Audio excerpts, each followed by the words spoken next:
ভাই কুচো, নিয়ে যাওয়ার মতো কিছু আছে কি? চুনরি বড্ড কৃপণ, ঘরে কিছুই রাখেনি, শুধু একবার চুন পড়ে আছে। কোথায় কখন কি প্রয়োজন হয় ওই চুনি নিয়ে চলো।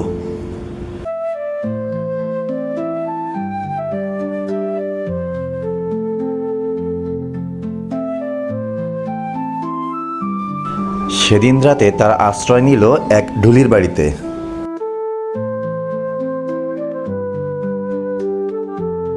ভাই, মনে হচ্ছে ভোর হয়ে গেছে, চলো এখনই বেরিয়ে পড়ি। ভাই, একটা ঢোল পড়ে আছে, নেব?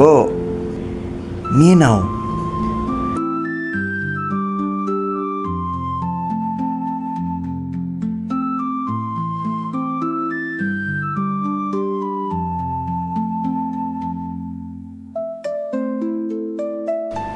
সেদিন রাতে তারা আশ্রয় নিল এক নাপিতের বাড়িতে।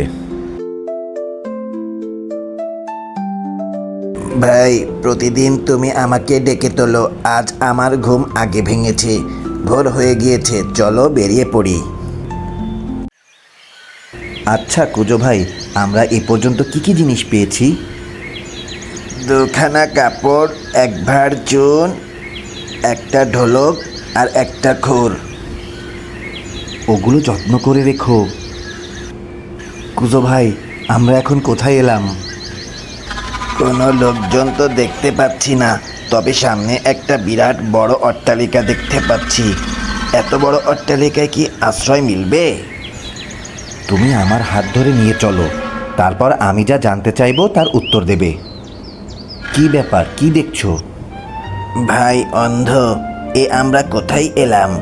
ঘরের চারপাশে মোহর আর মাণিক্য পাহাড়ের মতো চাই করে রাখা রয়েছে।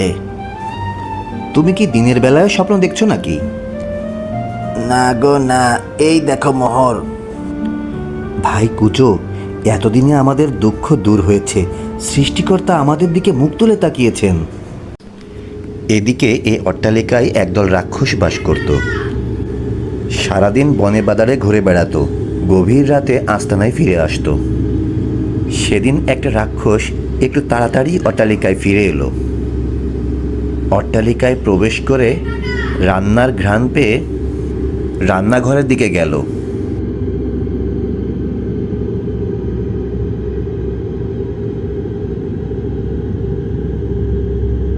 রান্নাঘরে কে রে?